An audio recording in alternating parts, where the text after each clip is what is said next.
एक आने वाले शख्स से इमाम ने सवाल किया कि तुम सवारी पर आए हो, कैसे आए हो?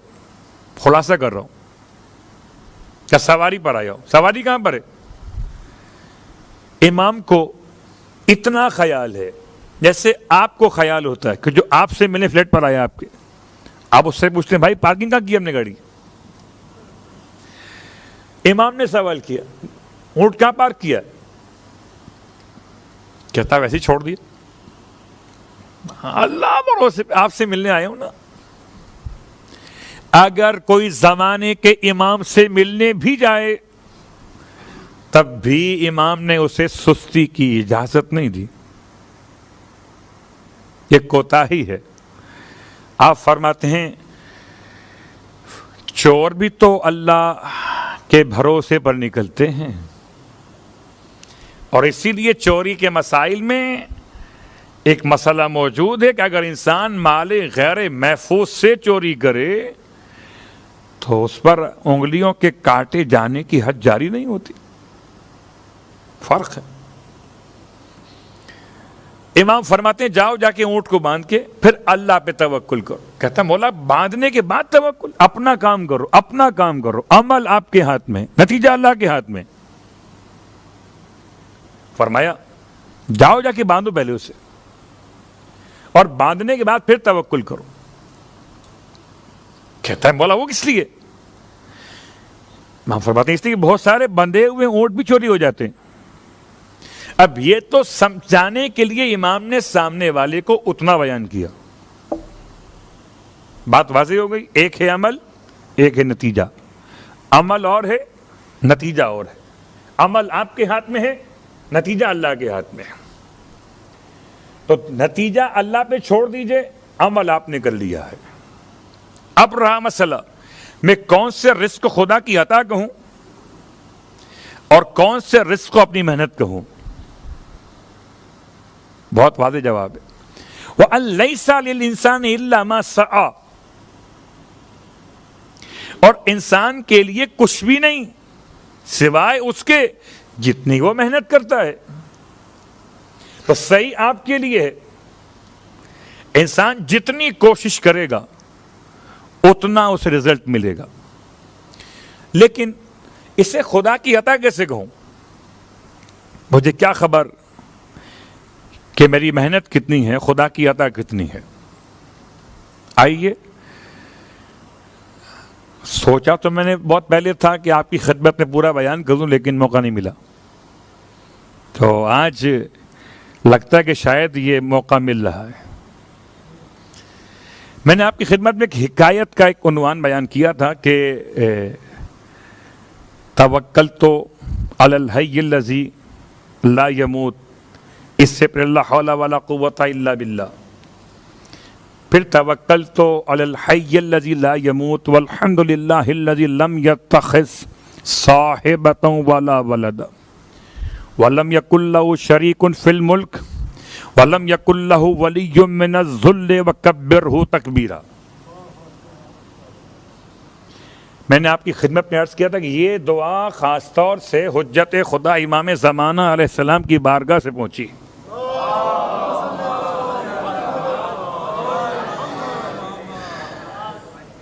और पहुंची इमाम के बयान किए गए सैयद की तरफ से।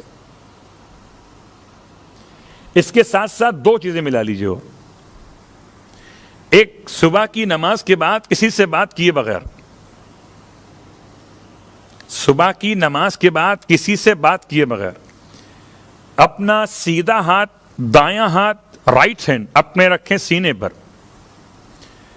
और अव्वल और आखिर दुरूद के साथ दरमियान में पढ़िए 70 टाइम या फत्ताहो, ए ओपन करने वाले, एक खोलने वाले, एक खोलने वाले।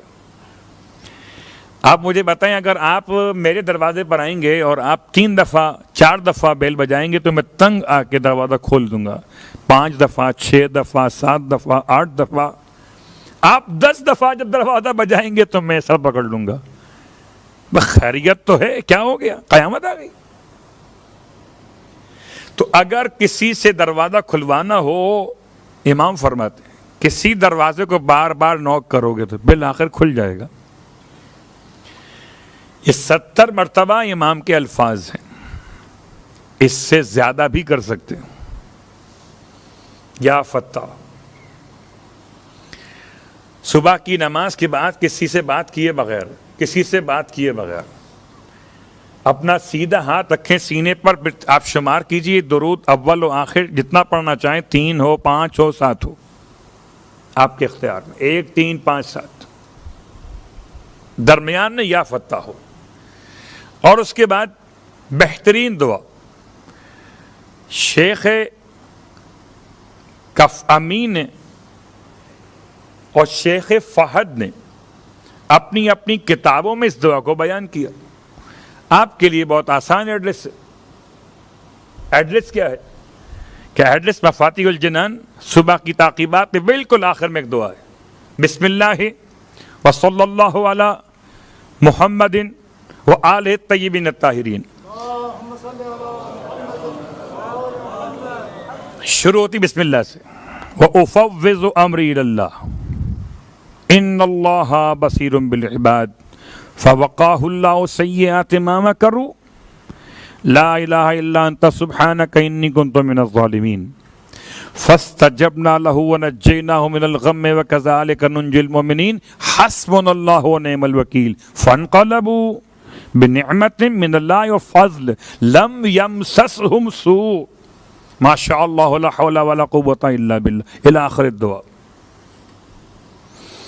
ये पूरी दुआ अगर अभी पढ़ने बैठ जाऊं तो टाइम बहुत लग जाएगा, इसमें आखिर तक बेहतरीन कलिमात, माशा अल्लाह ला माशा अन्नास माशा अल्लाह व इन करहन्नास हस्बियर रब्बो मिनल मरबूबी हस्बियर खालिको मिनल मखलूकीन हस्बियर राज़िको मिनल मरज़ूकीन हस्बी अल्लाह रब्बुल आलमीन हस्बी मन हुआ हस्बी हस्बी मन लम यज़ल हस्बी हस्बी मन काना मुस्कुन तो लम यज़ल हस्बी हस्बी अल्लाह ला इलाहा इल्ला हुवा अलैहि तवक्कलतु व हुवा रब्बुल अर्शिल अज़ीम।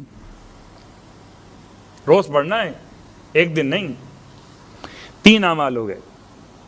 ये 3 अमाल हैं बेहतरीन वुसअत रिज़्क़ के लिए, मगर सुबह की नमाज के बाद। सलवात पढ़े मोहम्मद व आले मोहम्मद।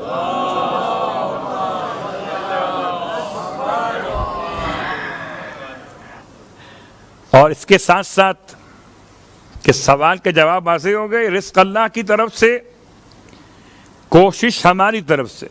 मालम तुक़द्दिर ली फ़ीहि रिज़्क़ा फ़ला तुअन्निनी, इशा की नमाज के बाद की ताक़ीबात। ए खुदा मुझे मुश्किल में मत डालना कि मैं वहां रिज़्क़ तलाश करूं जहां तूने मुक़द्दर किया ही ना। अल्लाहु अकबर। तो क्या ख्याल है आपका? क्या हर बिजनेसमैन कामयाब हो जाता है? क्या हर जॉब तलाश करने वाला जॉब तलाश करके कामयाब हो जाता है? नहीं। क्या हर दिन में मेहनत करने वाला मेहनत का सिला मेहनत के लिहाज से पा लेता है? नहीं। मेहनत करता है अपने लिहाज से, फिर उसे रिज़्क़ मिलता है खुदा की मर्जी के एतबार से। फिर इसका मतलब क्या था? लैसा लिल इंसानि इल्ला मा सआ। मतलब यह था कि अपनी सही और कोशिश कम करके ज्यादा का ख्याल मत करना। जितनी सही करोगे खुदा हो सकता है यहां पूरा दे दे, वरना आखिरत पे तुम्हें अता कर देगा। एक खुदा की अता, एक मेरी मेहनत, बात तमाम होगी। मेहनत कीजिए और फिर मेहनत को खुदा के सुपुर्द कर दीजिए, ताकि खुदा हमारी मेहनत के लिहाज से रिज़्क़ तय्यब और हलाल और किफ़ाफ़ अता कर फरमा दे। वरना क़िबला सूद खाने में क्या बुराई है? अल्लाहु अकबर। बात तो हराम की हो रही है, और इससे पहले कि हराम की बात को नफ्स के मसाइल में मिला के पेश करूं, हदीस कुदसी सरकार ख़त्मी मर्तबा सल्लल्लाहु अलैहि वसल्लम की बारगाह मुक़द्दस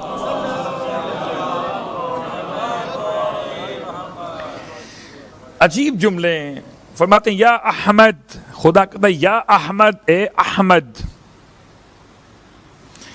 ख्याल कीजिए, नर्मो नाजुक लिबास मत पहनिए, आपकी बात नहीं हो रही, किसकी बात हो रही है? अहमद की। नरमो नाजुक लिबास मत पहनिए, खुश जायका खाने मत खाइए, नर्म बिस्तर इख्तियार मत कीजिए। क्यों? कि नफ्स का इलाज ऐसे ही होता है। अल्लाह अकबर। ये नफ्स क्या है कि आप इससे ले जाते हैं खींच कर जानिब इताअत खुदा, ये आपको लाता है जानिब मासियत खुदा। ये नफ्स बड़ा अजीब है। अल्लाह अकबर। भूखा रखो तो शिकायत करता है, गुस्से में आए तो इंतकाम लेता है, और अगर ख्वाहिशात पूरी ना हो तो शिकवा शिकायत करता है। ये सब का सब मैं तर्जुमा कर रहा हूं आपकी खिदमत में। एक एक लफ्ज बड़ा कीमती है। और नफ्स को समझाते हुए अल्लाह ने अपने हबीब से इरशाद फरमाया, क्या अल्फाज हैं, वहिया रफीक कुल्ल सुइन। खुदा का फरमान है कि ये हर बुराई का दोस्त है। यकीन नहीं आया?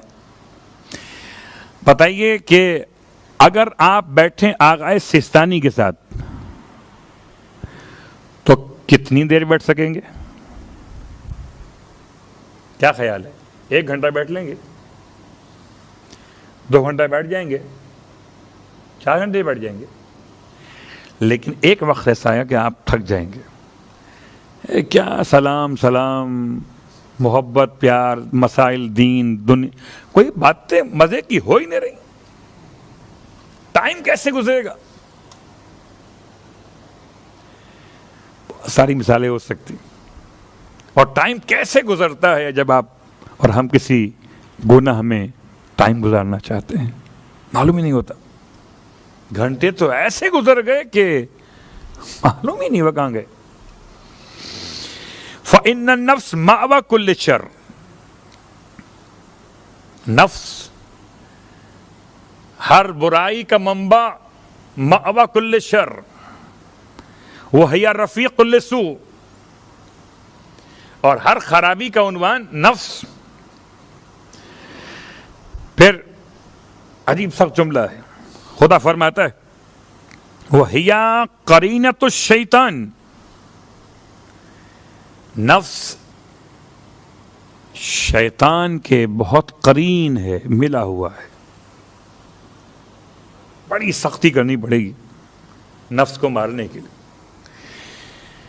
यकीनन वनहन नफ्स अनिल हवा, जो अपने नफ्स को रोक दे बुराइयों से। कभी आजमाइए अपने नफ्स को। इससे पहले मैं इशारा कर चुका कि नफ्स की सलाहियत क्या है, आपको मुझे अंदाजा ही नहीं है, आपके इख्तियार में। फिर मिसाल दोहराता हूं, हम में से कोई चाहता है कि सवारी बने, सवार बने। अगर सवार बनना चाहते हैं तो कामयाब है, और सवारी बनना चाहते तो नाकाम है। फिर जहां नफ्स चाहेगा वहां ले जाके दे मारेगा। जैसे कोई नई गाड़ी किसी अनाड़ी के हाथ में दिया जाए तो अंजाम क्या होगा? अंजाम गाड़ी भी खराब और चलाने वाला भी जख्मी। तो इसका मतलब नई गाड़ी और अनाड़ी। तो नई गाड़ी देने से पहले उसे सिखा दो गाड़ी चलाना। अपनी औलाद के आकिल और बालिग होने से पहले सिखा दो नफ्स संभालना। बड़ा ख्याल करते हो ना गाड़ी का, गाड़ी तो दोबारा आ जाएगी। नफ्स अगर खराब हो गया, इसमें डेंट पेंट आ गए तो क्या होगा? अल्लाह अकबर। और आइए इसी मसाइल के साथ आपकी खिदमत में, बड़ा अच्छा लगता है बसा औकात के इंसान अपने घर में उम्दा खाने इस्तेमाल करे। हाँ, अगर खुदा ने आपको इतना रिस्क अता किया है हलाल और तैयब तो खाइए, किसने मना किया? लेकिन ऐसा ना हो कि ख्वाहिशात नफ्स के पीछे अपनी औलाद के लिए हराम खिला दें उसे। हो जाता है, कोई मुश्किल नहीं। क़यामत में क्या होगा? क़यामत में माज़ बिन जबल की रिवायत पढ़ रहे थे, कैसे लोग आएंगे। एक गिरोह ऐसे कब्रों से निकाला जाएगा कि जिसके गर्दनें झुकी हुई होंगी और मुंह उठाने काबिल नहीं होंगे। रवायत के अल्फाज, गर्दनें झुकी हुई होंगी। अभी अलग बात है कौन पहचाना जाएगा, कौन है कौन नहीं है नहीं मालूम होगा। यौम यफिर्रुल मर्उ, उस दिन तो हर इंसान फरार इख्तियार करेगा, अपने भाई से, अपने बेटे से, अपनी बीवी से, अपने माँ और बाप से छुपता फिरेगा, कौन पहचानेगा। आप फरमाते हैं अल्लाह के हबीब के एक गिरोह ऐसा भी आएगा, इसका सर झुका हुआ होगा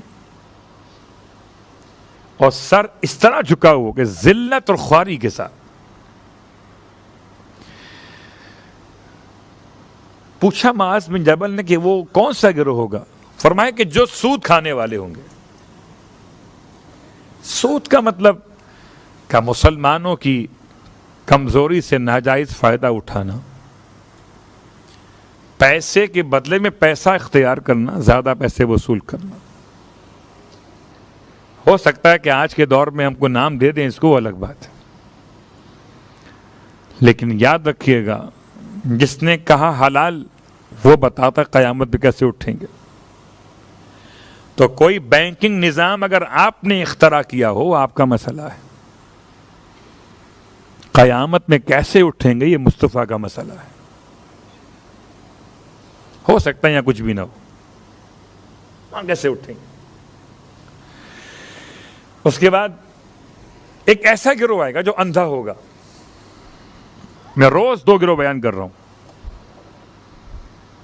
एक गिरोह अपनी कब्रों से अंधा मशहूर होगा। तो पूछा माज़ ने ये कौन लोग होंगे? फरमाया ये वो लोग हैं जो हुक्मरान जुल्म करने वाले थे। जालिम हुक्मरान क़यामत में अंधे उठेंगे। अल्लाहु अकबर।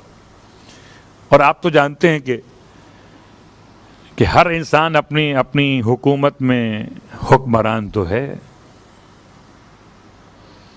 आप अपने घर में हुक्मरान हैं माशाल्लाह। क्या कितने बच्चे हैं आपके? का 3 हैं। 3 ये हो गए, एक वाइफ हो गई, 4। आपकी हुक्मरानी 4 बर है। आपके कितने बच्चे हैं? 2। तो 2 बच्चे, एक वाइफ, आप 3 के हुक्मरान गए। तो क़यामत में ये 3 हो या 4, आपकी हुक्मरानी पे आपसे हिसाब किताब होगा। और लफ्ज़ जुल्म का मतलब ये नहीं कि हाथ में डंडा लेके बच्चों को मारा आपने। इस हद तक जुल्म हो सकता है कि आपने एक को ज्यादा प्यार किया, एक को कम प्यार किया और वजह आपके पास नहीं थी। ऐसी वजह जो शरअन काबिल कबूल। ये अलग बात है कि बाद में बच्चे कहें कि अब्बा हमें कम प्यार करते थे, जाओ उसके पास हो जाके, वो तो मुकाफात अमल है। अगर आपने सबको बराबर का प्यार दिया हो, ठीक है, हो सकता है मीरास बांटते हुए, सख्त जुमले जुबान पे आ जाते हैं कभी कभार, मीरास बांटते हुए, मीरास तो बाद में बढ़ती है मरने की, जिंदगी में बांट दीजिए।